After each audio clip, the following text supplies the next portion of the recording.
Engenhando Talks. Apresentação: Professor Fernando Lavoie. Olá a todos, sejam todos muito bem-vindos. Esse é o Engenhando Talks. Hoje o tema é robótica, vamos falar de tecnologia na universidade. Estamos aqui com o professor Tiago Boaventura, que é do Departamento de Engenharia Mecânica da Escola de Engenharia de São Carlos. Tiago, obrigado por ter vindo. Obrigado pelo convite, Fernando. Prazer estar aqui conversando com vocês. Parabéns pela iniciativa do canal também, muito bacana. Legal. Bom, tecnologia. A universidade, além de prover ensino, pesquisa, extensão para a sociedade, a gente desenvolve tecnologia. Vamos falar de robótica, falar um pouco de robótica móvel, de robôs com pernas, vamos falar de uns assuntos bem interessantes.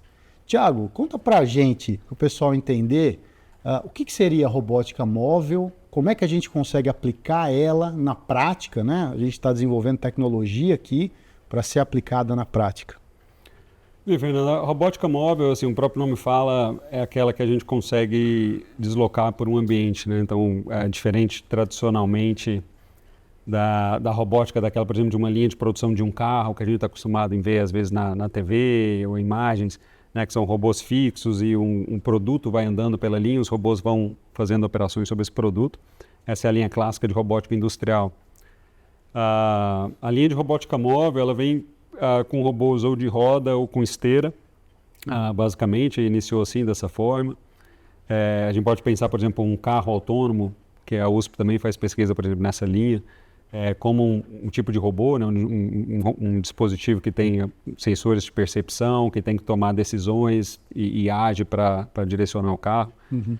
Em escalas menores, lá no laboratório a gente trabalha com veículos também com roda, mas principalmente o foco nosso lá são robôs com perna, ali no meu grupo, são robôs quadrúpedes, que, digamos, fazem parte desse grupo de robótica móvel. A gente pode incluir também drones, por exemplo, como um tipo de robô aéreo. Então, qualquer tipo de dispositivo robótico que consegue se deslocar pelo ambiente, a gente consegue categorizar dentro desse grupo de robótica móvel. Legal. E qual que é o principal objetivo de vocês, as pesquisas de vocês no grupo? Então, ali no laboratório de robótica, a gente tem 3 grupos principais, né, no laboratório de robótica da mecânica. A gente tem um professor Adriano, que está trabalhando com a parte de reabilitação robótica, dispositivos para ajudar pacientes em fisioterapia ou algum processo de reabilitação. A gente tem o professor Marcelo Becker, que trabalha com uma parte robótica móvel, inicialmente mais com rodas, esteiras e drones, agora também está trabalhando com robôs com perna. E tem eu no grupo Legro, que a gente chamou, que é o Legged Robotics, e ali o nosso foco tem sido, no momento, robôs quadrúpedes. Então, através de parcerias com empresas, a gente conseguiu montar uma infraestrutura de robôs quadrúpedes muito grande no laboratório. Então, hoje, talvez seja uma das universidades que mais tem robô quadrúpede no mundo. A gente está com uns 12 robôs quadrúpedes lá. Parte desses robôs já estão nos nossos parceiros industriais sendo aplicados. O foco do grupo tem sido utilizar essa plataforma, esses robôs quadrúpedes, junto com empresas parceiras, né? O nosso foco tem sido muito pesquisa aplicada. Uhum. Então, hoje a gente tem, que eu coordeno ali, 2 grandes projetos com empresas, né? Um projeto com a Petrobras para inspeção de plataformas e refinarias com esse tipo de robôs, e um outro com uma metalúrgica chamada ArcelorMittal, que eles têm uma planta industrial ali em Tubarão, próximo de Vitória, no Espírito Santo, em que a gente também tem usado robôs quadrúpedes para inspeção, nesse caso um contexto diferente, mas inspeção também, né? O objetivo é sempre tirar pessoas de situações perigosas, né? Perigosas ou insalubres, tirar essas pessoas, realocar essas pessoas dessas situações, que representa um risco na prática para elas. Assim. Pô, legal, vocês estão vendo aí que só empresa pequenininha, né, Tiago? Petrobras, ArcelorMittal. Me fala como é que a gente da universidade aqui, a gente tem alunos de graduação, mestrado, doutorado, pós-doutorandos, né, que normalmente são inseridos nesses grandes projetos. Como é que a gente aqui da universidade consegue desenvolver, a partir da ciência, desenvolver tecnologia para chegar nessa ponta, né, que é o pessoal que está produzindo? Bem, dentro dos projetos de pesquisa, acho que como a fonte, digamos, de recursos humanos principal na universidade são os alunos, né, que desenvolvem pesquisa. Então, a participação nos projetos, ela colabora não só com os entregáveis, com os objetivos de pesquisa, mas também com a formação do aluno nessa área, né? Então, como é uma área nova, a gente tem muito poucas pessoas, não só no mercado, que uma empresa, por exemplo, conseguiria contratar uma Petrobras, alguém, quer um robô, uma pessoa especializada em robôs com pernas. Você não vai ter pessoas no mercado com essa formação. Uhum. E nem a gente que vai falar assim, olha, eu quero um aluno de doutorado que tenha feito mestrado nessa área de robótica móvel, robô com pernas. Não tem muitos, são poucos. Então, a gente vem num processo de formação de alunos, geralmente desde a iniciação científica aqui na USP, a gente tem alunos muito bons, em parceria com os grupos extracurriculares que a gente tem aqui na ESC. Eles já dão uma base muito legal em algumas ferramentas robóticas, daí os alunos depois conseguem ingressar em projetos inicialmente de iniciação científica e posteriormente para mestrado, doutorado e pós-doc. Então, para dar uma noção ali, por exemplo, eu estou no Legro ali, a gente tem hoje um grupo mais ou menos de umas 20 pessoas trabalhando, né? Bastante gente, hein, Tiago? São 10 alunos de pós-graduação, que é o limite que a USP permite, né? Então, hoje eu estou lá com 9 doutorandos, um mestrando. Poxa. A gente tem 3 pós-docs, né? Então a gente está com pós-docs que estão vindo do exterior, né? 2 pós-docs nossos são pessoas que fizeram doutorado, por exemplo, na Inglaterra, estão fazendo agora pós-doc aqui com a gente. A gente tem pós-doc que é psicólogo, trabalhando em aspectos de uso de robôs em uma linha muito mais centrada no humano também. A gente tem trabalhado em diferentes frentes com essas plataformas, né? Mas as pessoas, uma vez que elas ingressam no projeto, a gente vai alocando. O bacana disso também é que a gente consegue muitas bolsas. Então, hoje todo mundo que está ali no grupo tem uma bolsa, né? As bolsas, em parceria com a empresa, elas são bolsas mais vantajosas, de valores maiores do que as tradicionais federais, como CAPES e CNPq. Então, assim, acho que é um ganha-ganha para os dois lados ali, né? A equipe que trabalha acaba ficando mais motivada também. Ótimo. Tá vendo que o Tiago está falando, né, do grupo de pesquisa dele, em torno de 20 pessoas, é um grupo grande. Parabéns aí, Tiago, pela estrutura que você montou, né, trabalhando com empresas de grande porte. E vejam, né, que não estamos falando em pesquisa, em tecnologia, mas estamos falando sobre a maneira de pessoas, né? Pessoas, a gente precisa ter pessoas capacitadas, especialistas, e realmente começa na iniciação científica, né, Tiago? O aluno, ele toma gosto ali pela pesquisa ali na iniciação científica, e realmente você tem toda a razão, a gente tem alunos excelentes aqui. Esse eu acho um dos grandes diferenciais da USP, a gente tem alunos de excelente nível, né?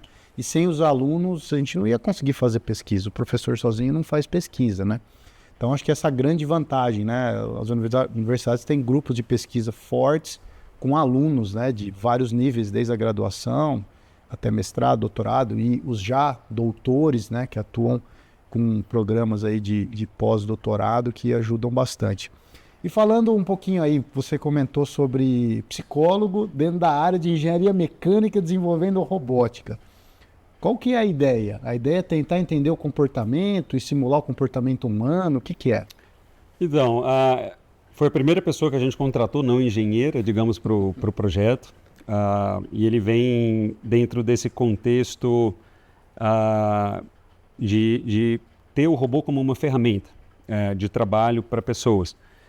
E por mais que a tecnologia, às vezes, ela esteja madura o suficiente para ser usada em campo, se a pessoa não aceitar bem aquela ferramenta, a ferramenta não vai ser bem aplicada em campo, ela não vai ser bem sucedida no que ela se propõe a fazer. Então, boa parte do trabalho acaba tendo que ser feita no sentido de ajudar a convencer as pessoas de que aquilo é algo bom para ela, de que aquilo não é algo que vai tomar o lugar dela de trabalho, não oferece um risco a ela, mas mais ver como um companheiro de trabalho, ou uma ferramenta. Igual hoje a gente já usa celular e computador diariamente no nosso dia a dia de trabalho, o robô vai ser um outro parceiro, uma outra ferramenta que a gente vai ter para desempenhar o trabalho. E principalmente tirando pessoas de situações de riscos ou insalubres. Esse é o principal foco do uso dessas plataformas. Então, de uma certa forma, a gente precisa sim trabalhar o lado humano da implementação da ferramenta, né? Então, vai desde, por exemplo, a elaboração de questionários e algumas metodologias da área de psicologia para tentar identificar eventuais vieses que as pessoas possam ter contra robôs. Então, às vezes a pessoa fala, se você chegar assim de supetão e perguntar, o que você acha do robô? Você acha que Você é a favor ou contra? O cara, não, sou muito a favor, tecnologia. Na verdade, ele está com medo de perder o emprego e tal. Então, na prática, ele pode eventualmente ter umas ações no dia a dia diferentes do que aquilo que ele fala.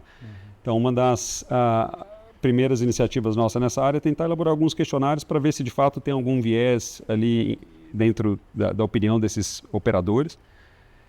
Uma vez que a gente identificar algum eventual viés, a gente entra numa área mais de elaborar diretrizes e metodologias para ter uma inserção da ferramenta dentro de campo de maneira bem sucedida.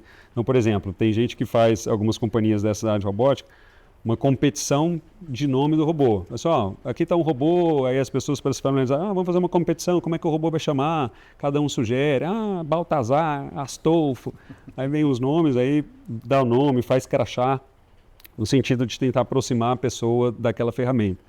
Então, essa é parte de uma diretriz de implantação, aí você faz alguns seminários, alguns treinamentos. Então, uma vez identificado o viés, a gente entra numa parte mais de metodologia de implantação.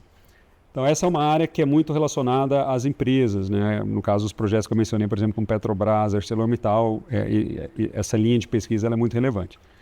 Um outro braço em paralelo que a gente tem feito lá é de usar o robô como uma ferramenta para terapia de crianças, crianças com transtorno de espectro autista em particular. Tem um grupo da Universidade Federal aqui da UFSCar que já tem isso como uma linha de pesquisa forte, um grupo da psicologia. Então, uma parceria nossa com eles, no sentido de tentar ver o impacto que essa terapia assistida por robôs pode ter nessas crianças, né? Que eventualmente uma criança pode ter dificuldade, uma criança com um transtorno, de se abrir, de fazer uma terapia com uma pessoa, um adulto, né, de conseguir conversar, mas eventualmente com um cachorrinho robótico, né, como se fosse um pet ali, ela pode se abrir mais. Então a gente está indo nessa linha também de trabalhar com terapia, no caso para crianças com autismo. Muito bom essa nova fronteira aí de conhecimento, né, entrando na área da psicologia, excelente. Bom, Thiago, vamos falar um pouquinho sobre navegação, né? Eu acho que os novos sensores aí têm dado possibilidade de ter uma navegação, né, dos robôs mais assistida e mais assertiva e mais correta, né? Vide os carros autônomos que a gente vê, né? Como é que está o mercado? Como é que essa tecnologia tem se desenvolvido? A parte de navegação ela é uma das linhas que a gente sempre trabalha na pesquisa e também na parte de implementação prática da tecnologia. A parte de navegação ela vai incluir alguns aspectos, né? Então a gente tem, digamos, alguns módulos que compõem essa terminologia de navegação. Então a primeira módulo ou capacidade que o robô tem que ter é uma capacidade de conseguir mapear o ambiente, né? Dele conseguir, como um humano quando caminha pela USP, pelo campus, ele tem um certo mapa na cabeça de onde ele está e para onde que ele tem que ir. Então, com robôs, a gente tem que ser capaz de construir esse mapa, né, que o robô consiga entender o mapa de onde ele precisa se locomover e também que ele consiga se localizar, né? Então, localização através, muitas vezes, de landmarks. Você vai assim, tem aquela caixa d'água, tem aquele prédio, então sei onde eu estou.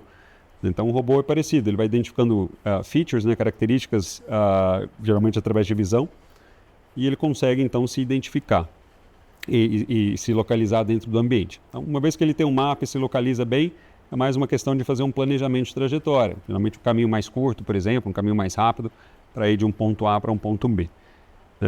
E dentro desse aspecto de planejamento de trajetória, a gente precisa incluir eventuais obstáculos dinâmicos, se cruza uma pessoa, se cruza um carro, né, se é o caso do ambiente que ele está sendo aplicado. A gente precisa ser capaz de ter uma integração com os aspectos depois de locomoção do robô para que a gente consiga um deslocamento, digamos, seguro até um ponto.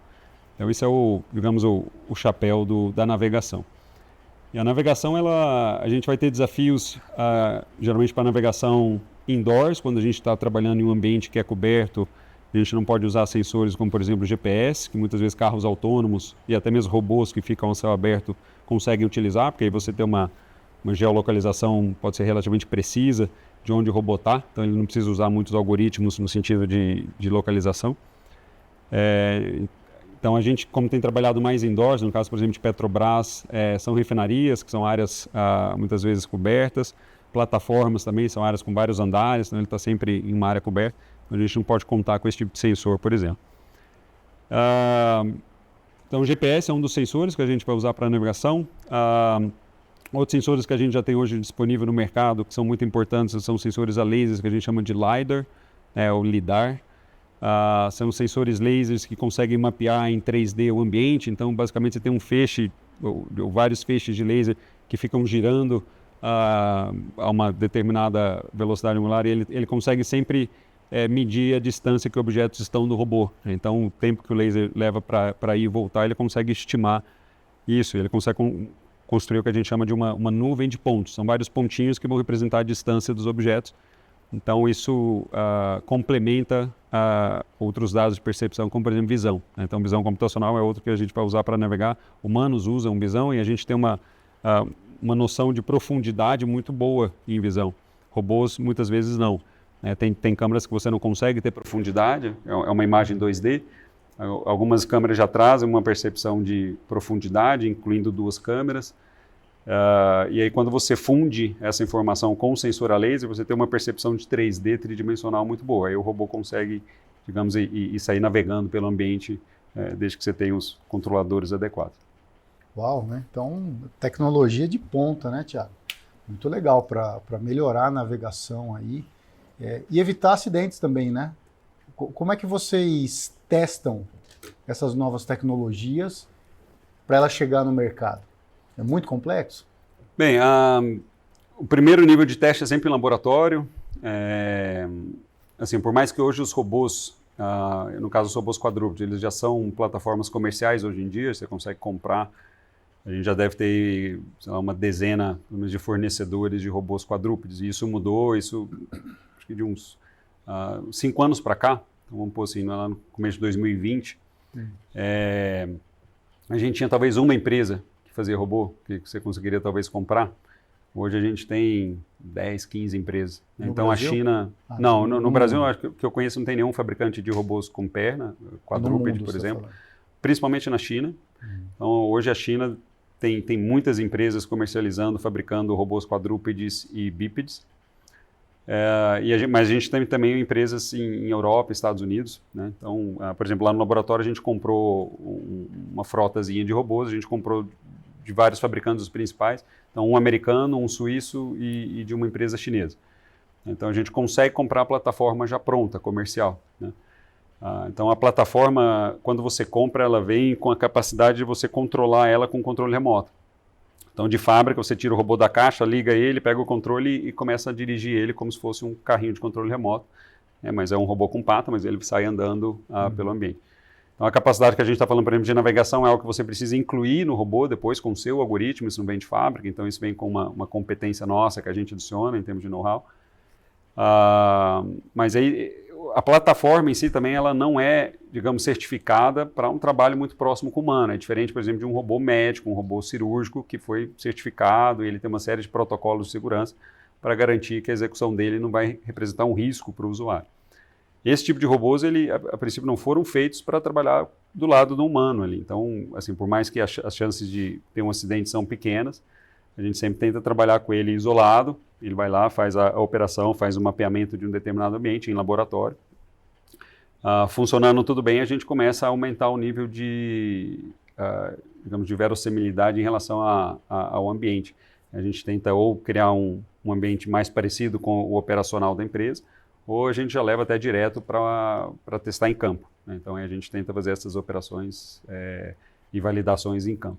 Mas sempre, assim, com essa ressalva, pessoas têm que manter uma certa distância, então os robôs, assim, eles podem sempre ter um comportamento inesperado de representar algum risco, pelo menos nessa fase que a gente está hoje, robótica. Então, a proximidade, ela ocorre, mas com essas ressalvas. E você falando disso, só para dar uma descontraída aqui, nosso canal não é tão sério assim, né? Você falando aqui, Thiago, estou lembrando daquele episódio do Black Mirror, lá do Netflix, né? Que eu vi já há um tempo atrás, uma série muito interessante, que tinha um episódio sobre os cachorros, acho que eram cachorros, né? E lá não deu muito certo, o final não foi muito bom, né? Como é que vocês trabalham também com essa questão cultural, né? Tem muita gente que acha que os robôs vão dominar o mundo e tal. E isso é algum impeditivo para a tecnologia, para o mercado? Não, pode ser, cara. Assim, acho que a indústria cinematográfica, ela retrata diferentes visões do uso de robô, né? Então, realmente, a gente tem visões, às vezes, mais pessimistas, uma série de filmes aí recentes de robôs, humanoides, que começam a ter algum tipo de falha, com a inteligência artificial que começa a ter uma autoidentidade, o robô se revolta contra as pessoas. Isso. A gente sempre tem um pouco esse aspecto mais negativo, às vezes, do uso do robô e o risco que esse robô pode ter de se virar contra o homem, de IA e tudo mais. Também a gente tem uma série de vídeos em que mostra o robô sendo mais amigo da pessoa, salvando, então a gente consegue ter visões dos dois lados, né? Black Mirror sempre traz uma visão mais pessimista do uso da tecnologia. Então, ela retrata, por exemplo, o uso desses tipos de robôs, quadrúpedes em ambiente militar também, lá, o robô que perde uma pata lá e continua ainda a correr atrás da pessoa e perseguindo. Então, ele traz um pouco esse lado que, de fato, assim, apesar de que desperta um certo senso crítico do uso da tecnologia e tudo mais, mas em algumas pessoas pode, de fato, trazer um pouco de medo também sobre a implementação daquilo, né? Mas assim, eu acho que aí traz até a importância daquele lado que a gente está falando agora há pouco, do psicólogo, de ter alguma pessoa que ajude a trabalhar e mostrar que a pessoa que aquilo é ficção científica, né, que a realidade ela vai ser bem diferente daquilo, aquilo não vai representar um risco para ele, que as situações são todas muito bem assim, programadas e pragmáticas assim, em termos de uso. Exato, eu acho que o trabalho que você está fazendo, trazendo psicólogos para o teu grupo, é exatamente para deixar essa tecnologia mais amigável, né? Fazer com que o humano que vai trabalhar, que vai gerir essa ferramenta, que ela entenda que aquilo é uma ferramenta tecnológica, basicamente isso, né? Tendo IA ou não, a gente já vai falar de IA, né? Mas assim, eu já gravei aqui com um especialista em IA, Thiago, e eu sou um crítico, assim, sabe? De IA, hoje eu sou um crítico de inteligência artificial, porque hoje tudo é inteligência artificial. Nossa, tá na moda, né? Para mim é um algoritmo mais inteligente, né? Que você alimenta e ele vai melhorando e tal, mas basicamente isso. Bom, mas a gente já vai falar disso. Eu queria te perguntar o seguinte, né? Nós estamos na maior universidade da América Latina, nossa, Universidade de São Paulo. Você já comentou também da UFSCar, que é a nossa co-irmã aqui de São Carlos.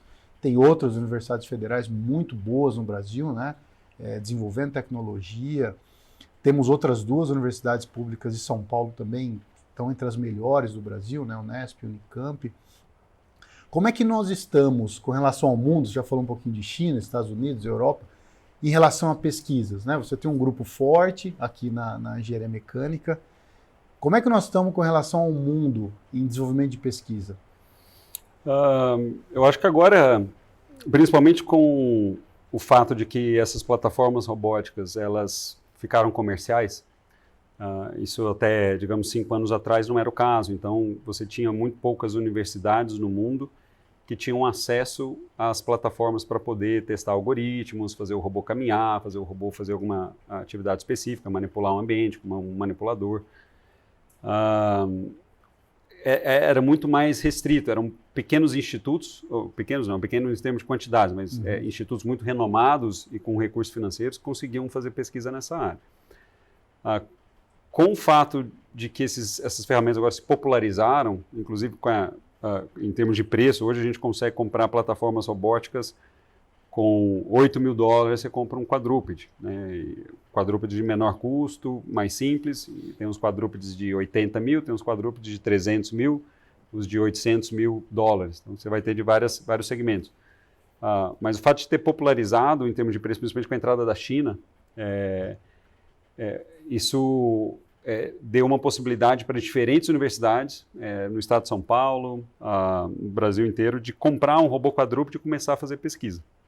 Com aquele que antes era um hardware visto como algo proibitivo para o Brasil, digamos assim. Em termos de custo, né? Que antes era, ou você desenvolvia o seu, que era muito caro, você precisava de muitas pessoas, ou você tinha que conseguir comprar, que era muito, ou de empresas ou americanas ou europeias, que era muito caro. Então, com a China agora, hoje, as universidades já têm acesso.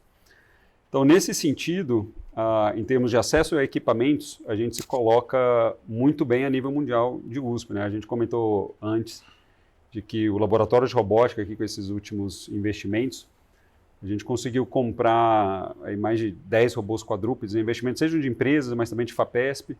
A gente tem hoje talvez uma frota de robôs que nenhuma outra universidade no mundo tenha essa quantidade. Talvez até exagerada para um propósito de pesquisa, Mas como a nossa pesquisa ela é muito aplicada, os robôs não ficam em laboratório, aí faz sentido ter um número desse. Então hoje a gente está, por exemplo, com 2 robôs em uma refinaria da Petrobras, a gente está com 4 robôs no CEMPS, que é o Centro de Pesquisa da Petrobras. Então esses robôs estão em diferentes partes, então eles não estão só dentro do laboratório, né? Porque às vezes também falam, mas você trabalha com 12 robôs ao mesmo tempo? Não, em laboratório é difícil a gente trabalhar com vários robôs ao mesmo tempo. Mas agora os robôs, como eles estão indo em diferentes parceiros, né, aí o uso deles já é muito mais constante. Então, assim, o grupo, aqui a gente se estabeleceu muito bem a nível mundial. Então, assim, as pessoas conhecem o laboratório, a gente conversa com algumas pessoas. Eu fiz uma carreira muito internacional, fiquei quase 10 anos fora. Então, assim, o fato da gente manter contato com esses colegas fora também traz esse reconhecimento aqui para a USP em termos de grupo que está crescendo, né? Então, o Legro, como grupo focado em robôs com perna, talvez tenha sido um pioneiro no Brasil em foco de pesquisa nessa área. Talvez um dos primeiros quadrúpedes que foram comprados no Brasil são esse nosso que a gente comprou com recurso de um projeto Jovem Pesquisador que eu tenho com a FAPESP. A gente conseguiu comprar um quadrúpede, começamos a trabalhar com ele, aí já compramos um segundo que é com perna e roda, aí veio o projeto Petrobras que a gente comprou vários outros. Então, o grupo hoje ele tem uma infraestrutura muito boa, de primeiro mundo, e a gente está começando a criar uma massa crítica, um volume de pessoas com know-how de ferramentas, métodos, algoritmos muito bom no grupo. Então, a gente se coloca muito bem. Então, hoje a gente tem mandado alunos para intercâmbio, não só eu, mas os outros professores ali também do laboratório. A gente tem enviado, por exemplo, alunos para o Instituto Federal Suíço de Tecnologia, onde eu fiz pós-doc lá. A gente já tive a oportunidade de mandar um aluno para universidades na Itália, Instituto Italiano de Tecnologia, Universidade de Verona. A gente tem uma série de parceiros que esse network ele é muito importante, né? Então, assim, lógico que a gente é muito difícil a gente trabalhar sozinho. A gente tem parcerias, seja a nível internacional que nacional. Depois a gente pode falar um pouquinho mais dos consórcios que a gente montou aqui nacional. Mas o grupo hoje ele se coloca muito bem, assim, em termos de criação, de nucleação de uma área dentro da universidade. É uma área que era muito pouco explorada, essa área de robôs quadrúpedes, robôs com perna, né? E hoje a gente está com um grupo bem forte. Assim. A gente tem que agradecer agências de fomento, por exemplo, FAPESP. Eu acho que quando eu consegui esse jovem pesquisador FAPESP, é uma linha de fomento muito disputada, que tem como objetivo nuclear um grupo de pesquisa novo dentro da universidade. Tanto que ela chama Jovem Pesquisadores em Centros Emergentes, né? Apesar da USP não ser um centro emergente, mas a linha de pesquisa, o grupo, ele era emergente dentro da universidade, dentro do estado de São Paulo. Então, nesse sentido, foi muito bem sucedido. Então, a gente hoje tem um grupo que é referência, a gente tem grandes projetos depois que apareceram depois desse FAPESP com empresas. Acho que é tudo resultado desse financiamento inicial que a gente teve lá também. Que bom saber, eu não sabia, Thiago. A gente fica aqui do lado, vizinho aqui de departamento, né? Eu sempre quis trazer alguém da robótica aqui para bater um papo. Que bom que o Thiago está aqui para a gente conversar. E que bom saber que a gente tem um centro de referência no mundo, né? Muito bom. Vamos falar um pouquinho da China. Você falou do diferencial que a China acabou colaborando para a compra de equipamentos mais baratos que até então eram caros. Como é que você vê a China hoje dentro da sua área, em termos de tecnologia, de universidade, de pesquisa? Eu em particular, eu ainda interajo muito pouco com universidades chinesas, mas é algo que acho que vai acontecer num futuro breve, né? Eu acho que a China, na área de robótica, ela tem assumido um protagonismo mundial. Então, hoje ela é talvez o país mais forte na área de robótica. Então, ela acho que ultrapassou a Europa e Estados Unidos no sentido de produção de robôs, de fabricação de robôs. Eles são muito fortes, né? Então, eu acho que eu ainda vejo os Estados Unidos talvez mais à frente na questão, digamos, de IA, de computação, né? Com a NVIDIA, que é uma fabricante de placas para essa parte de IA, né? De GPUs, que a gente chama. Então, os Estados Unidos ele tem esse nicho muito forte, mas a parte agora de aplicação que usa esses equipamentos, a China hoje ela está disparada como o país mais avançado nessa área. Então, ali na China, de novo, a gente deve ter umas 20 empresas que fabricam humanoide e robôs quadrúpedes. É impressionante. Cada hora você vê uma empresa nova com um robô novo, fazendo uma série de movimentos, de habilidades motoras dos robôs impressionantes. Então, a quantidade de pessoas trabalhando com robótica na China é impressionante. Você vê os números que empresas como, por exemplo, a Unitree, que talvez seja foram uma das primeiras e uma das pioneiras, uma das maiores empresas hoje de robótica da China, eles têm centenas de engenheiros trabalhando e desenvolvendo robôs, né? Então, assim, esse excesso de mão de obra que eles têm também, essa capacidade de formar, junto com os incentivos de governo e tudo mais, tem criado um ecossistema lá incrível. A China hoje ela tá muito à frente de qualquer país. Eu acho que ela tem um papel, e ela vai ter um papel muito importante na difusão de robótica no mundo, assim, como uma grande fábrica de robô para o mundo inteiro. Primeiro que eles conseguem produzir a custos muito baixos. Hoje é um impeditivo ainda para você ter robôs aplicados no seu dia a dia. Por exemplo, um robô, vamos pensar, eu quero ter um humanoide na minha casa, vou comprar comprar um humanoide para me ajudar com tarefas domésticas. Hoje ainda é inviável, por mais que seja um robô. Os robôs baratos nossos hoje vão custar aí numa faixa talvez de R$500 mil, se fosse comprar. Então ainda é impeditivo para uma pessoa conseguir arcar, uma pessoa, digamos, comum, com esse custo. Aí entra a questão do custo, ainda questões ainda de habilidades dos robôs, que a gente não está lá ainda. Mas a China vai ter um papel na questão do custo e talvez na questão do desenvolvimento das habilidades também, de reduzir muito isso aí e deixar mais acessível, né? Então eu vejo a China assim como uma potência gigante nessa área.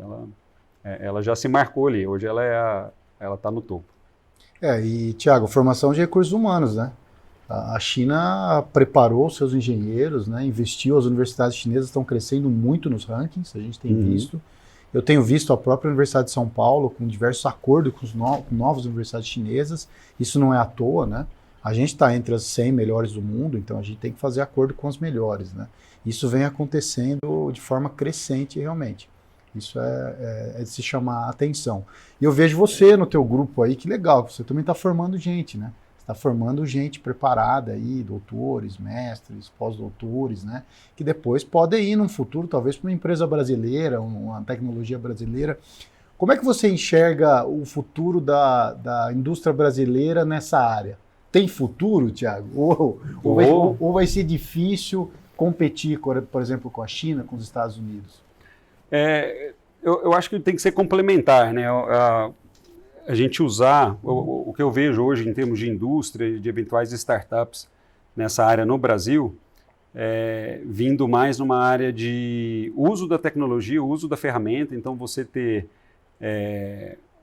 comprar, por exemplo, um robô quadrúpede chinês e implementar isso num modelo de negócio que vai atender a um determinado nicho de mercado. Então você desenvolver, digamos, a parte de inteligência do robô, incluindo a parte de navegação, de percepção, de ação, muito customizado em uma determinada aplicação. Então, por exemplo, no caso da Petrobras, você tem um fabricante, às vezes você vai comprar o robô chinês, vai pôr lá, mas aí você tem o seu sistema que vai gerir, que vai falar o que aquele robô tem que fazer, para onde que ele tem que ir, esse sistema ser integrado a um sistema da Petrobras, em que você consegue buscar, por exemplo, rotinas de inspeção e mandar depois relatórios. Então, eu vejo possíveis startups aparecendo nesse sentido, né, de que a gente usa essas ferramentas e desenvolve algo customizado. Então, por exemplo, aqui dentro do grupo, talvez a gente possa ter uma startup desses projetos com Petrobras, com ArcelorMittal, na linha seria mais um software, não o hardware. A gente vai fazer um robô para competir, até porque competir com China seria muito difícil. Mas então que a gente usa esses robôs e agora tem um software que vai conseguir controlar toda essa frota de robôs. Eu tenho 15 robôs, eu tenho um sistema só, que vai conseguir controlar, falar o que cada um tem que fazer. Então essa, por exemplo, é uma linha que a gente pode ir mais de desenvolvimento de software, em parceria, digamos, com as ferramentas que esses outros países oferecem, né? Estados Unidos com as GPUs deles, a China com os robôs. Então, nesse sentido, eu vejo potencial para o mercado no Brasil. Tem uma aplicação interessante que a gente está prospectando com um parceiro da área de construção civil, por exemplo, em que a gente quer utilizar robôs quadrúpedes, talvez os com roda, que são um pouco mais eficientes para locomoção em terreno plano, mas um robô que possa ficar andando por um site, construction site, como fala, uma área com canteiro de obras, em que o robô possa inspecionar diferentes aspectos da construção, seja os níveis, em que etapa que aquilo ali está, construir relatórios, verificar EPIs, por exemplo, se os funcionários estão usando os EPIs corretos, a gente consegue identificar com visão computacional se a pessoa está de capacete, se está de óculos, se está de protetor auricular. Então, assim, mas nesse caso também a gente usaria um robô chinês, por exemplo. Você pega e aplica ele nessa construção, nessa área de construção civil agora, aplica ele na área de óleo e gás. Então, aplicações customizadas para diferentes demandas que a gente tem no mercado, isso eu vejo como um potencial de mercado no Brasil forte, que talvez a USP, através desses projetos de pesquisa, que é, digamos, uma primeira sementinha nesse sentido, de fazer uma prova de conceito, uma análise de viabilidade, a gente testar isso dentro da universidade, e depois funcionando, tendo um potencial, tendo um modelo de negócio interessante, que isso possa sair da universidade, virar uma startup e dali talvez crescer prestando serviço para essas grandes empresas, geralmente. Legal, né? Então acho que ficou claro.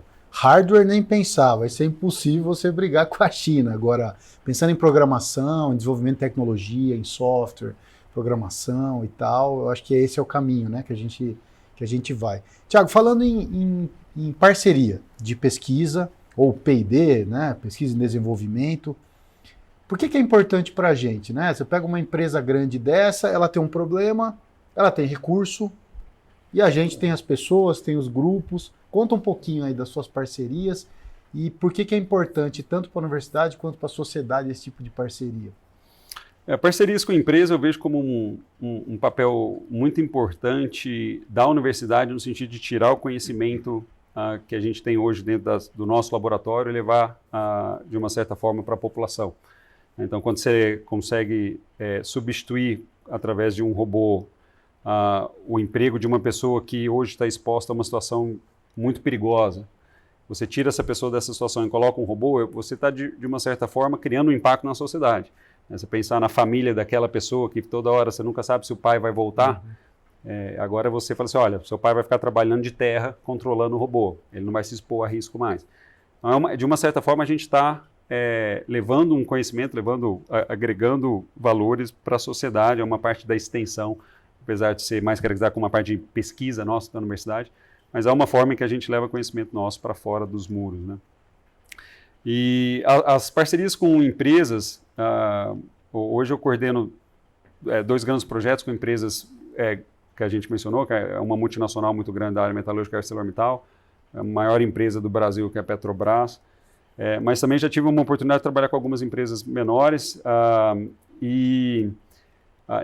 no processo de financiamento, de atrair empresas para financiar projetos com a universidade, a gente precisa destacar o papel da Embrapi, né? Então, a Embrapi, como centro que cofinancia projetos de pesquisa, isso tem funcionado muito bem nesses projetos que eu coordeno. Isso ajuda a atrair empresas, porque a Embrapi consegue colocar até 1/3 do projeto, ela consegue aumentar muito o valor. Então, a empresa coloca geralmente 50% do valor do projeto, a Embrapi entra com 1/3, 33%, e a universidade entra com uma contrapartida de infraestrutura completando 100%. Então, é um recurso importante, é um recurso do governo federal que entra para se juntar com o recurso da empresa e desenvolver pesquisas na universidade, pesquisas mais na fase de prova de conceito. Então, por exemplo, o projeto da ArcelorMittal é um projeto que está já na sua segunda parte, e a gente usou recursos Embrapi ali, esse recurso Embrapi foi muito importante para ajudar a convencer a empresa. Nesse projeto também, que está ainda em proposta, com uma parte de construção civil, também vai ter um aporte Embrapi. Então, a Embrapi ela tem funcionado muito bem com as suas unidades. Aqui na USP, em São Carlos, a gente tem algumas. A ESC ainda não tem a sua unidade Embrapi, mas no campus aqui a gente tem o ICMC como unidade Embrapi, que contempla essa área de robótica. E o Instituto de Física também tem uma unidade Embrapi, que a gente tem usado nesses projetos. Esse eu acho que é um passo que a gente, como escola de engenharia, ainda precisa avançar, de talvez ter a nossa unidade Embrapi para ajudar a fomentar projetos de pesquisas dentro da escola. Mas a oportunidade de receber esse investimento tem sido um grande diferencial. Hoje é o que fez o grupo crescer, fez o grupo, de uma certa forma, se tornar uma referência nacional na área, tem sido esses grandes investimentos com a empresa, né? Então, isso é essencial. A gente consegue dar bolsas atrativas para alunos, você consegue comprar hardware de primeira linha, então aí você não fica... os recursos humanos da universidade são muito bons, então a gente não fica devendo nada para nenhum país de qualquer lugar. Então, né, a gente for conversar com um laboratório de robótica do MIT, a gente está em condições iguais. Aí realmente ter a motivação pessoal, cada estudante, a gente como professor, a gente tem esse papel também de despertar isso nos alunos, na equipe, e a gente não está em nada atrás de infraestrutura desses outros países. Né? Então, assim, às vezes a gente fica, muitas vezes, com uma certa, vamos pôr assim, uma desculpa, entre aspas, a gente fica colocando uma culpa, mas nosso país não dá condições, não é assim, por isso que o pessoal lá, às vezes, se desenvolve demais. Não, olha, agora você tem as mesmas condições, você tem um computador talvez mais rápido do que o que eles têm lá, você tem um robô melhor do que o que eles têm lá, agora vamos trabalhar e vamos gerar igual eles geram. Então, assim, é uma questão de criar um ecossistema adequado para a pesquisa, e adequado no sentido realmente de recursos financeiros, de infraestrutura, e graças a esses projetos a gente tem avançado muito bem nisso aí. Uau, que bom. Eu tenho visto, Thiago, alguns professores, como você, como outros colegas, né, que trabalham nesses grupos de pesquisa fortes, com recursos privados ou recursos mistos, como você falou, né? Cara, vocês fazem uma gestão, assim, na minha visão, né? Vocês são professores, todos nós somos professores e pesquisadores, esse é o nosso regime de trabalho, né? De docência e pesquisa. Mas eu vejo vocês, eu já trabalhei na prática, trabalhei na indústria há 15 anos, né? Então convivi com diretores, CEOs e tal. Vocês são CEOs, cara. Porque você trabalhar com, no teu caso, 20 pessoas, com uma gestão de recursos grande, né, para poder desenvolver pesquisa, com prazo, porque você está com a indústria no teu pé ali, ela quer resultado. Né? Então, o resultado importa, né? O resultado que der é uma pesquisa. Não, o resultado importa porque é uma pesquisa aplicada, né? Então, gente, a gente aqui também tem professores, pesquisadores que atuam realmente com gestão de projetos de pesquisa fortes, né? E eu fico muito feliz, né? Porque a gente não é só professor.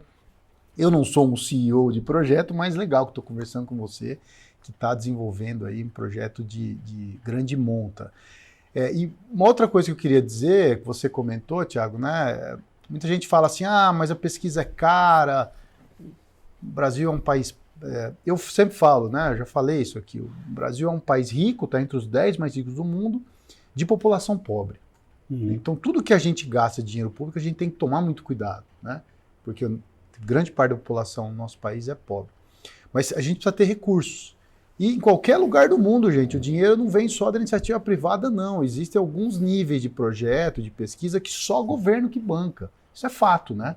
Isso é fato. Mesmo universidades particulares, americanas, né? Fala, mas dinheiro privado. Não, tem muito dinheiro público para poder fazer esse custeio aí dos projetos, né? Então, legal que você falou do Embrapi, que tem uma contrapartida da universidade, uma contrapartida do Embrapi, né? E também uma contrapartida do dinheiro privado para poder fazer grandes desenvolvimentos aí em termos de pesquisa. Vamos mudar um pouquinho de assunto, a não ser que você queira complementar. Não, só complementando que assim, apesar de ser um recurso, digamos, eu colocaria ele como privado, porque vem de uma empresa, mas é uma empresa meio pública, meio privada, que é o caso da Petrobras. Que tem o fundo, né? Que é o fundo de pesquisa junto com a ANP, né, a Agência Nacional de Petróleo. Essa lei é algo que quando a gente vai fora do país e conversa com colegas, eles ficam assim impressionados quando você, cara, vocês conseguem forçar uma empresa, por exemplo, e não é só a Petrobras, essa lei que você tem que investir, se não me engano, é 1% lá do seu faturamento em pesquisa. Não vale só para a Petrobras, mas qualquer empresa de óleo e gás que atue no Brasil. Então, a Shell Brasil também tem que fazer pesquisas, então vale para as outras.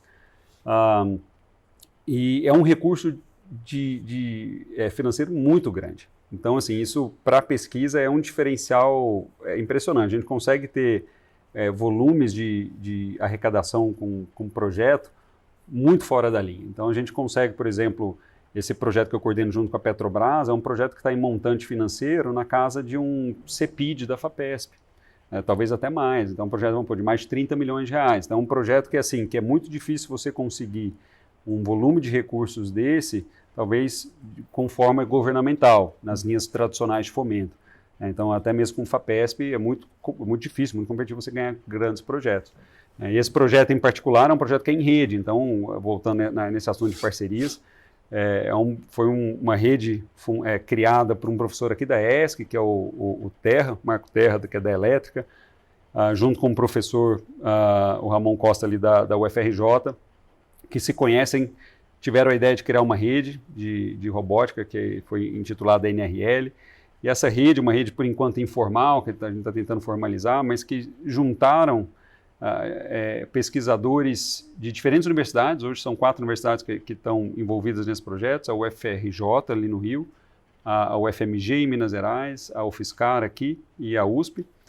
Então a gente se juntou com um grupo de pesquisadores, a gente tem participado de algumas propostas que são feitas geralmente na base de licitação com a Petrobras, que eles chamam de oportunidade pública. Então, nas 2 oportunidades públicas que a gente participou como rede, a gente venceu as 2, né? Uma é essa que eu coordeno aqui, e outra que o professor Terra vai coordenar junto com esse professor do Rio de Janeiro ali. Então, essa tem sido uma oportunidade de juntar universidades de excelência no país, em grandes projetos. Então, um consórcio muito parecido, talvez uma linha de projetos europeu, né? A União Europeia tem muito isso de fazer grandes projetos com diferentes instituições e países na União Europeia. Nossa dimensão de país é mais ou menos isso, né? O estado de São Paulo mais ou menos o tamanho da Inglaterra. A gente junta uma universidade daqui com a Universidade de Minas, fica muito parecido com esses projetos europeus. Então, assim, a gente tem conseguido avançar muito, muito bem também graças a isso, ao fato de que a gente tem se unido como, digamos, como consórcio também, como rede. Excelente, Thiago. Queria mudar um pouquinho de assunto e ir para um outro ponto importante aqui da nossa universidade, que é ensino. A gente está falando em robótica está na moda, né? Eu vejo escolas de ensino fundamental, ensino médio, mas principalmente ensino fundamental, que já inserem um aluno na robótica. Qual a tua visão sobre isso? A gente está... É legal, é bom o aluno do ensino fundamental já ter acesso a essa tecnologia, já começar a brincar com isso? Eu não sei que nível, né, que o professor leva isso. E mais, para complementar a minha pergunta, Thiago, eu acho, a visão minha como professor no Brasil, eu acho que a gente deveria investir mais em ensino técnico no Brasil, porque o ensino superior é uma grande peneira. É muito, muito difícil, né? A população para chegar no ensino superior, nas grandes universidades, realmente é um percentual muito pequeno de gente vai chegar. Então, muita gente fica para trás, muita gente sequer termina o ensino médio, né? Eu não sei exatamente a estatística brasileira, mas eu imagino que grande parte da população não chega no ensino médio. E a minha visão é que a gente deveria investir, o Brasil deveria investir mais em ensino técnico de primeiro grau, mas com tecnologia. Com tecnologia, não é mais com mecânica, né, com eletrônica, como era no passado, mas sim a tecnologia. Qual a sua visão de como a robótica pode entrar nesse nível de ensino e se isso é bom, se isso é ruim, o que você acha como professor? Não mais como pesquisador, esquece o Thiago pesquisador. Eu acho que é uma opinião muito enviesada minha também, mas eu acho que seria essencial no sentido de formação de recursos humanos, a gente expor a tecnologia em diferentes níveis de ensino, né? Então, falando assim, desde talvez de ensino fundamental, você começar a ter ali, como talvez algo optativo, opcional ali para alunos, um cursozinho de robótica que ele brinca com aqueles robozinhos de Lego, começa a programar, começa a entender um pouco essa problemática que a gente tem em robótica. Então, assim, meu filho de 9 anos, hoje ele participa de um grupozinho de robótica do colégio, então ele tem lá 2 vezes por semana aula de robótica no colégio. Então, assim, essa exposição não foi forçada a minha por ser um professor da robótica, é um desejo dele ali, talvez inspirado, né, nesse sentido. Eu acho que é muito importante porque a gente começa, talvez, a não só desenvolver competências por parte né, das pessoas, mas de interesse. Você vê se você tem interesse ou não naquilo, né? Isso eu acho que é importante para a gente conseguir filtrar realmente pessoas que querem seguir aquela linha em termos de formação. Eu concordo com você na questão de formação técnica, né? Eu acho que isso é um ponto em que a gente acaba, muitas vezes, com a universidade, com o ensino superior, muitas vezes suprindo demandas mais técnicas, né? Que não necessariamente precisariam ser feitas por pessoas com esse tipo de formação, né? Então, mas realmente por uma falta de pessoas no mercado. Então, por exemplo, a criação de cursos técnicos focados em robótica, eu acho que seria muito bem-vindo, seria muito interessante, até pela questão de Por mais que eventualmente o país não vai ser se tornar, por exemplo, um grande fabricante de robôs, ou talvez sim, com empresas multinacionais que venham fabricar aqui, mas esses robôs vão passar por manutenções constantes. Então, toda hora um robô quebra uma parte, quebra isso, quebra. Então, se hoje a gente tem muito médico para a pessoa, a gente tem esse tanto de unidades básicas de saúde e atendimento para cuidar de pessoas, a gente vai ter que ter uma infraestrutura parecida para cuidar de robôs quando a gente tiver esse grande número de robôs participando do nosso dia a dia. Daqui talvez 30 anos, a gente vai ter que ter uma gama de médicos de robôs ou veterinários para os quadrúpedes, para os cachorrinhos, muito grande, porque isso aqui vai dar problema o tempo todo, eles vão toda hora ter um problema. Igual criança toda hora alguma coisinha tem que levar no médico. Robô vai ser algo assim, então a gente precisa ter um corpo técnico forte para conseguir suprir essa demanda que vai aparecer. Então acho que assim, no sentido de pensar políticas públicas, eu vejo muito importante assim, para o desenvolvimento de robótica num país, a inserção disso a nível mais técnico, né? E o nosso papel, assim, acho que dentro da universidade, em termos de formação de ensino, eu acho que a gente, assim, uma autocrítica, acho que a gente faz relativamente pouco. Como professor, a gente está falando assim que a gente acaba sendo CEO de grandes projetos, isso consome 120% do nosso tempo. A gente tira tempo de onde não devia, talvez de família e tudo mais, para conseguir fazer tudo. E muitas vezes o ensino acaba ficando um pouco de lado. Não no sentido de graduação, com as disciplinas que você tem que dar, normais de currículo, mas talvez pensar uma iniciativa diferente. Falar assim, cara, vamos fazer um cursozinho de robótica, vamos aplicar num colégio, numa comunidade. Uma parte de extensão que eu vejo, uma parte que poderia ser melhorada, uma parte talvez de ensino mais focado nesses jovens talentos, vamos pôr, e que às vezes falta braço, falta perna para conseguir talvez pensar nessas iniciativas, né? Então, na USP a gente é muito cobrado dentro do tripé pesquisa, ensino e extensão, muito pela parte de pesquisa. Então, a parte de ensino e extensão a gente acaba muitas vezes fazendo, talvez vamos pôr assim, o mínimo, mas conseguindo cumprir com as suas atividades ali e dedicando mais nesse outro tripé. Então, acho que talvez se agências de fomento e outros lugares que prezam muito por métricas desse tripé de pesquisa, começassem a avaliar mais outros, mais de uma forma mais holística, a gente pudesse começar a se deslocar mais horas para esses outros nichos também. Tiago, concordo plenamente com você, cara. Eu tenho recebido aqui diversos colegas, né, para a gente conversar de diversos assuntos, e isso vem sempre à tona, né? Pô, a gente é muito cobrado por pesquisa. Eu não reclamo, sinceramente, porque se a gente não produzisse tanto assim, né, de bom nível, a gente não estaria entre as 100 melhores do mundo, né? Essas são as métricas, não adianta. Mas concordo plenamente que a universidade precisa mudar um pouco as métricas, né? E começar a colocar mais métrica no ensino e também na extensão, né?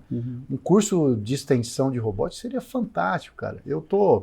Nós estamos começando a fazer aqui no LabMaker do CETEP, né? A gente tem as impressoras 3D, né? Querendo ou não, são robozinhos também ali, né? Só que eles não andam, né? Espero que não andem, né? Estão fixos ali, né? Mas a gente está pensando no futuro em ter um curso de extensão, né, para as escolas públicas de ensino fundamental e de ensino médio, para que a gente possa compartilhar um pouco desse conhecimento, né, dessas ferramentas. Uma impressora 3D, toda escola tem pelo menos uma ou outra impressora, porque elas estão baratas, né? Hoje estão baratas. Acho que muito por conta da China, né, dos fabricantes chineses, mas eu acho que a gente precisa realmente mudar as métricas da universidade.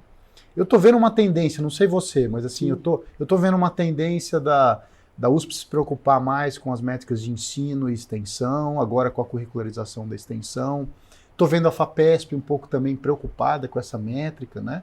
Então, tomara que isso seja uma tendência para a gente completar esse nosso tripé, né, de forma mais homogênea, né? Hoje está muito heterogêneo, né? Você tem muita pesquisa e pouco ensino e pouca extensão, né? Espero que a gente consiga, ao longo do tempo aqui, conseguir melhorar essas métricas. E também métricas talvez mais qualitativas, né? Menos quantitativas, né? Não menos números e talvez mais assim, avaliando outros aspectos também. Então acho que o fato de você migrar um pouco do quantitativo para o qualitativo. A USP mesmo, que é signatária do DORA, né, que é uma metodologia de avaliação mais qualitativa, que tenta tirar um pouco KPIs assim, em termos de avaliação. Eu acho que é um passo importante, né? Eu acho que assim, se a gente conseguir realmente trazer isso para dentro de agências como o FAPESP, né, que eles passem a olhar mais também, menos assim, quantos artigos você publicou, mas mais assim, ó, a formação de alunos, a nucleação de um grupo, esse tipo de aspectos realmente mais qualitativos, de mérito também em outras linhas. Isso eu acho que vai ser muito importante para ajudar a desenvolver essas outras partes do tripé também. Legal, que bom discutir um pouco aqui com colegas, né? Passando para vocês aqui um pouco da nossa problemática aqui no nosso trabalho, mas é importante que a sociedade entenda, né? Que a gente é cobrado por basicamente 3 áreas, só que a gente acaba pesando mais ou menos porque é por conta do que vale, né? Do que vale do que a gente recebe aqui como retorno. Bom, para finalizar, Thiago, deixei por último aqui para falar um pouquinho de inteligência artificial. Confesso que eu já te falei que eu sou um pouco crítico, que hoje em dia é tudo inteligência artificial, tudo se faz, né? Outro dia eu escutei de um colega, nossa, porque agora no ensino os alunos estão usando as ferramentas. Aí um outro colega disse assim, olha, na França eles estão resolvendo o problema dos alunos usando inteligência artificial e entregando trabalhos. Como? Com prova oral. Desliga o celular, vamos fazer uma prova oral de 10 minutos. Né? A gente está voltando lá para o passado, mas funciona. Mas esquecendo um pouco essa minha crítica, me fala um pouco como é que a inteligência artificial pode mudar essa tecnologia da robótica, pode desenvolver, é possível ou não? Como é que ela está colaborando com tudo isso? Eu acho que ela está tendo um papel muito importante em termos do lado mais, digamos, cognitivo da robótica, o lado talvez da gente conseguir compreender uma certa instrução e transformar isso em comandos para que o robô consiga realizar. Então, por exemplo, o uso de LLMs, né, modelos como do ChatGPT, Gemini, modelos que conseguem compreender, tem uma ideia de contexto, que se você coloca uma frase, ele consegue descrever aquilo. Então, se eu falo para o ChatGPT, quero ir para a reitoria da USP. Ele vai falar, então, se você quer ir, é melhor você ir de carro e você pega esse caminho. Então, ele tem uma ideia de contexto muito, muito grande, que se você fala também para um robô, vai à reitoria. Então, você consegue incorporar nele uma IA, vamos pôr assim, né, mas um modelo de linguagem que consegue pegar esse comando em alto nível e transformar ele e falar assim, olha, então eu vou dessa forma, eu já vou planejar uma rota, essa rota aqui vai ser a mais adequada para mim, e isso aqui já vira, então, digamos, em terminologia de robô, vai virar os waypoints dele, e ele já consegue seguir um caminho. Então, sair de uma parte de alto nível para uma parte de baixo nível, de locomoção das juntas do robô para ele fazer algo, é algo onde a IA tem colaborado bastante, né? Então, seja na parte, né, essa mais cognitiva, e uma parte mais braçal, a gente tem usado muito para uma parte de melhoria de software. Muitas vezes a gente começa a escrever um software, o software não funciona, tem um bug, você joga hoje, copia o software, a parte do seu código, joga na IA, e fala assim, não está funcionando, onde está errado?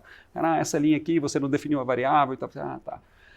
Então, um outro aspecto que a gente tem usado muito, que antes era um trabalho difícil não, mas árduo, chato de ser feito, era documentação de código. Então, hoje você consegue documentar código de uma forma também meio semi-automática. Então, eu vejo a IA como um ponto de contribuição muito forte dentro desse pipeline de desenvolvimento em robótica, principalmente do lado mais cognitivo. Mas, igual você falou assim, existe acho que a gente tem que tomar um cuidado no sentido de dependência daquela ferramenta, né? Então, se você hoje delega o conhecimento básico para a IA conseguir desenvolver algo para você, você não conseguir julgar se aquilo está funcionando, se aquilo está certo, se não está. Aí essa dependência eu vejo ela muito perigosa, muito assim, se tornar um vício de que se ela ela não sabe te responder, você não sabe o que fazer. Então acho que quando a gente usa ela como uma ferramenta de melhoria, ela talvez seja muito bem-vinda. Mas uma ferramenta de criação, aí é muito difícil. É uma dependência que realmente a gente tem que tentar evitar. Né? Assim, na graduação a gente vê de fato alunos muitas vezes usando essas ferramentas para um trabalho, para alguma coisa. A gente muitas vezes faz uma vista grossa, mas essa dica da prova oral é muito boa. Porque realmente a gente tem que ter cuidado no sentido de formação, de talvez passar esse ponto de que o aluno ele tem que usar com parcimônia a IA também, né? Que ele não pode ficar dependente daquilo, que senão a chance dele ser substituído por uma IA vai ser muito grande no futuro. Então, assim, se ele não quiser também ser dispensado muito em breve, ele tem que desenvolver também uma massa crítica dele e usar a IA como uma ferramenta. Eu acho que quando você usa ela como ferramenta, aí o potencial humano fica muito, muito forte, né? Com certeza. Você conseguiu traduzir a minha crítica, né? A minha crítica é essa dependência, né? Como se a IA fosse fundamental para o desenvolvimento humano, e não, é uma ferramenta de alto nível, que consegue, você mesmo disse aí, você consegue criar atalhos e resolver mais rápido, né? Consertar o que você está produzindo, né? Isso é fantástico. Um exemplo disso aí, que é uma ferramenta que hoje, por exemplo, eu sou extremamente dependente, mas eu deveria depender menos, por exemplo, GPS. Muitas vezes eu não sei chegar, em São Carlos, aqui mesmo, já estando aqui há quase 10 anos, eu falo assim, vai lá naquele lugar, deixa eu pôr no Waze, deixa eu pôr no Google Maps, eu vou indo. Pelo fato de eu não trabalhar e não me forçar, eu falo assim, não, cara, deixa eu lembrar o caminho, deixa eu fazer sem a ferramenta, né? Deixa eu fazer sem se quiser chamar o Google Maps também de uma IA. Deixa eu tentar fazer isso aqui. Quando você começa a se forçar e você não se acostumar com aquele uso recorrente daquilo ali, você vai desenvolvendo competência. Você sabe chegar num lugar, você sabe assim, não, é na esquina de tal rua, não sei o que é. Hoje eu sou uma negação, por exemplo, nisso aqui. É algo que eu ainda aceito relativamente bem ali, mas quando a gente entra para uma parte mais técnica, essa dependência ela é muito ruim, né? Então ali a gente não pode ficar igual eu sou, por exemplo, do Google Maps ali, aí a gente já não pode. Excelente exemplo, Thiago. É isso aí. Gente, é isso. Acho que bati um papo de alto nível aqui com o meu colega, Thiago. Thiago Boaventura, obrigado por ter vindo ao nosso canal, um episódio especial aí sobre robótica. Volte sempre, volte com novidades para a gente aí, que é uma área que chama muita atenção da sociedade, e eu vejo que a gente está se desenvolvendo muito rápido, né, na área da robótica. Obrigado por ter vindo. Cara, um prazer estar aqui representando o grupo de robótica que a gente tem na USP São Carlos. A gente tem muita pessoa boa aqui, a gente está com um grupo muito grande do Centro de Robótica, né? Eu sou talvez ali um dos mais novos, um dos mais, que digamos assim, que entraram por último aí. Fico feliz de estar aqui representando essa equipe toda aí por trás. Parabéns de novo pela iniciativa do programa. Espero que a gente consiga talvez aí atrair algumas pessoas para essa área nossa de robótica também, que a gente está sempre precisando. Tem muito projeto aí. Quem tiver interesse na área pode vir que a gente tem espaço e está de portas abertas aqui. Ótimo, gente. Agradeço aí a audiência. Até a próxima. Valeu, um abraço.